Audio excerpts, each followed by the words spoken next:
What's up everyone? Welcome to Hito 99U, where it's my job to bring you to the 99th percentile. You already know that's Masters in Pokemon Unite, and today we're going to be doing something a little bit different. I'm going to be going straight to the source on the information I do for building these smiting tier lists and all the combo tier lists and giving you that perfect information on how to get all your last hits. Of course, it's Cinderace, our boy, so good at carrying games, maybe not so good at last hitting in some regards, but you'll probably be surprised at how good he can be at the end for even Zapdos, and I'm going to be getting into all of that. If you're here and you're wondering 3% for muscle band, blaze passive takes after 5 stacks and the percent damage that adds versus the 14% execute that happens on the Unite. I got all that stuff covered, all these combos taking into account all these crazy different variables and numbers. So if that interests you and you want to know exactly how to get the last hits, you're in the right place. That said, the item build on Cinder is going to be Scope Lens, Muscle Band, and Buddy Barrier. These are pretty much the best items to run on him as far as having high output damage, because Muscle Band and Scope Lens are highly scaling with the fact that Cinderace is just a fast auto attacker and all the damage comes from auto attacks. Muscle Band gets a lot off that with 3%, the increased attack speed, and then Scope Lens is one of the best items to have at level 30 because it actually gets the stats directly increased better than some of the other items where, you know, a lot of the other items are like at 99% of their value once you get it to level 20, once you get that third capstone unlocked. And then Buddy Barrier is always good just to keep yourself alive with that extra shield. We're going to be doing Pyroball and Flame Charge. This has been very strong ever since that buff like a month or so ago, where Pyroball just does insane damage and actually puts Cinderace in a decent tier for last hitting for the later objectives and gives you a nice burst that the old build didn't really have. And then Flame Charge is good just to be safe, and I think it's better over Fate ever since the nerf months ago. So moving down into this tier list, a little bit of what I'm going to be showing and talking about exactly are going to be the best combos and the time to use them, and again against what Pokemons at specific percentages. So those of you familiar with my videos, this should probably look familiar. This is always like that Reddit link that I post to, the exact infographic. If this is your first time and you're a Cinderace main, you're looking at all this saying like, what the heck? Don't worry, I got you. I'm gonna walk through it. It's all gonna make sense soon. These things are like literal cheat codes that are gonna get you to win every last hit, with the one disclaimer that Cinderace isn't the best at it. We're not talking about like a Lucario S tier last hitter here. Cinderace is actually probably on the bottom side, which is like the reason he's taken to lane. I'm sorry, not lane. You take him to jungle, you don't take him to lane. Now, the first couple of minions here I have are the first lane contested minions, and if you want to lane them or you're forced to for whatever reason, at least I got that data for you here. But the truth is, these are sort of hard to set up and he's not so great at them. So with that said, I'm going to kind of like breeze quickly through them, because the nice thing is that the combos stay the same when we get to bees. So if you were to go jungle Cinder, go through your normal route where you take your red, your blue, the 2 core fish, get level 5, and then you look to show up at 850 on the game clock for that first set of bees. It's going to be the same combo. So take all the notes I'm about to say. You can apply this backwards if you choose to go lane Cinder. But let's pretend you're jungle Cinder where I want you to be, and you're coming out 850 on the clock, and we're about to do bees. So the first thing I would still suggest is at this point, Cinder doesn't have Pyroball, which is going to be his first premier last hitting tool. Best option is probably to bully the other laners out and try to get your teammates to secure the last hits, or really just bully them and then completely wipe them off, get 2 eliminations and then get the last hits for free because you wiped out the competition. But if you have to go for it, your best option is going to be Ember into boosted auto attack into Flare. It has to be in that order. The frame differential is huge. If you go boosted auto Ember, it's not the same as Ember boosted auto. A lot of people don't know that.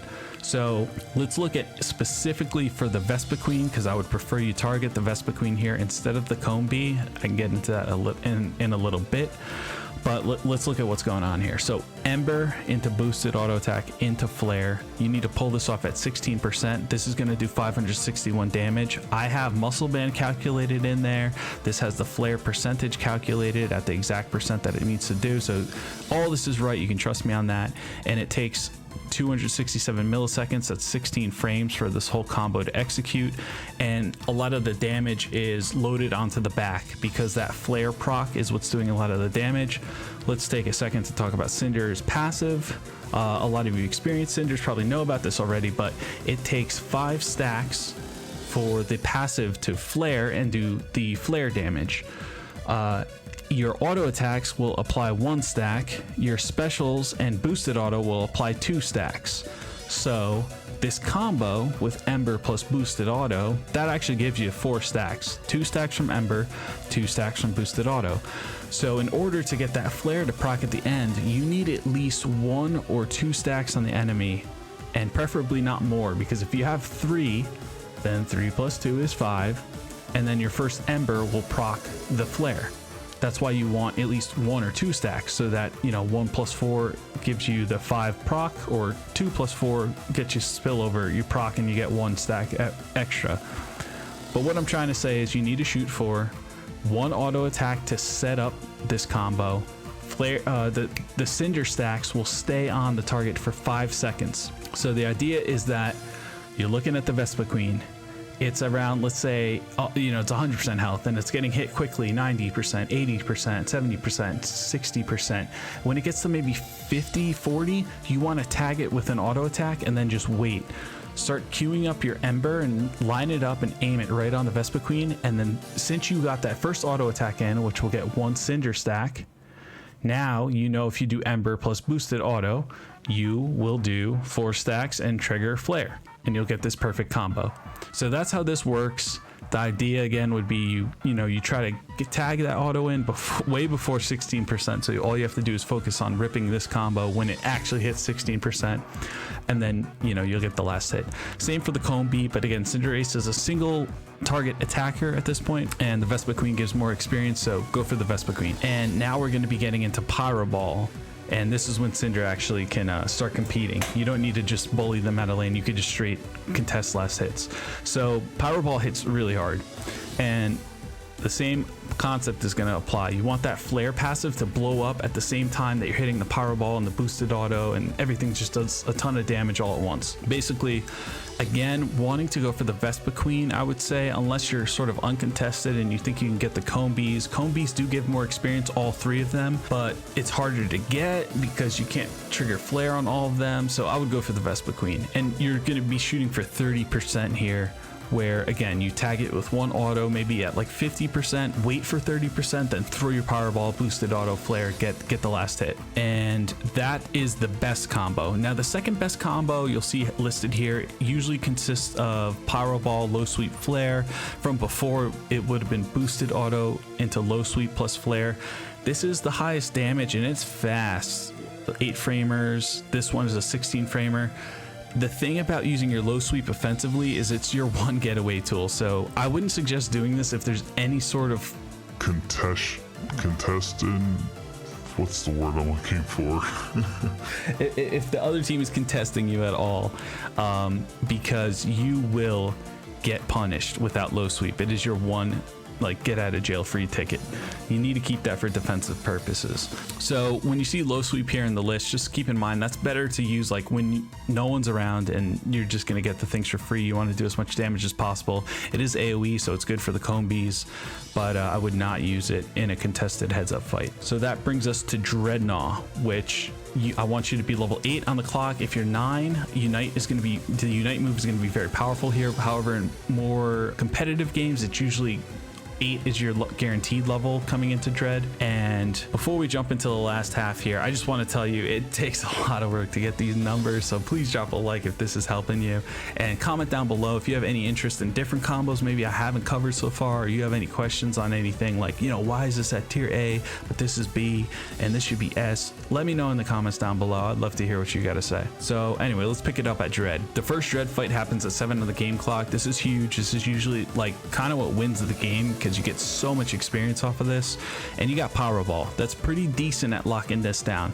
Of course, Cinderace is not like the Lucario of the team. It's not your job to smite, but you can, and sometimes in solo queue you gotta do everything for your team, and at least you have an option here. So 14.1% is pretty damn strong, but keep in mind Pyroball only adds 2 stacks and this is just Pyroball into Flare, so proccing the Flare. So you need 3 stacks on Dred, and then you want to hit the Pyroball, which will trigger the Flare, and you'll get this huge damage. You can see the difference, 14.1% versus just Pyroball is 9.4%.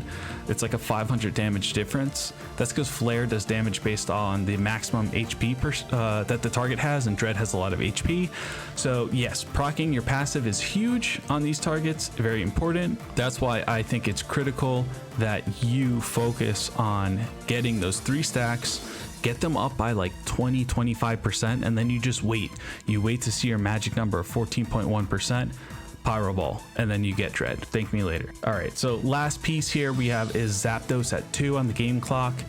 This is where the Unite move is going to come in as king, the Blazing Bicycle Kick. It has a component that does a 14% execute damage, remaining HP damage, if you will, and you can see here I have it listed as 3983 damage. That's a lot if you don't know. 13.2% on Zap is no joke. Not a lot of people have that high. I don't even think Lucario has that high.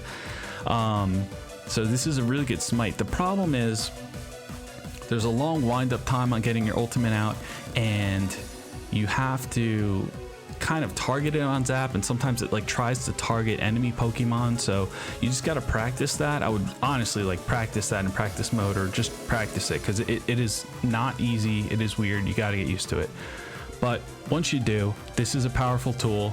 Bake in the fact that it takes like a second to a second and a half to charge up, and look for that 13.2%. So you're probably gonna have to fire this thing off at like 25%, 20%, based on the fact that it's gonna take a full second to charge, and the damage on Zap is just coming in from all different sources. You know, you got to get good at predicting for last hits. That's half the battle. You predict how fast the bar is going down, and then you pull the trigger at exactly that percent. The second best moves are Pyroball, and of course on Dred and Zapdos, I prefer instant damage combos, because you got all these sources of damage coming in. You can't have these combos that are slower in the milliseconds or higher in frames. So I'm really giving you just instant options, so you like 100% win this if you hit it at the right percent, and no one else has a better option. And that kind of covers it. So I hope this helped you guys. It again takes a lot of work in Excel, hundreds of test matches to get all this information ready for you. So I'd appreciate, you know, your like, subscribe if you're interested in me covering maybe your main next as a Pokemon, and comment down below if I missed anything, or there's any other questions you got on Cinderace, different builds you want to see, stuff like that. With that said, it's class dismissed.